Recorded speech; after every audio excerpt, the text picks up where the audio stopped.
Let's use AI to generate a few images. We're looking for a woodcut lowercase f with skulls and roses.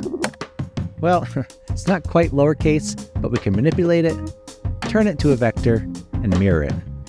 And if you haven't guessed, we're making a black and white lino cut. I'm using a 30-degree V-bit to carve our graphic into our linoleum block. It has a flat depth of 0.05 inches.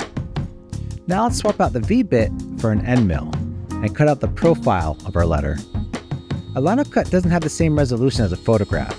It's more like a big stamp. And when that's finished, we're going to apply some ink, roll it onto our stamp, and then we're going to put it through an etching press.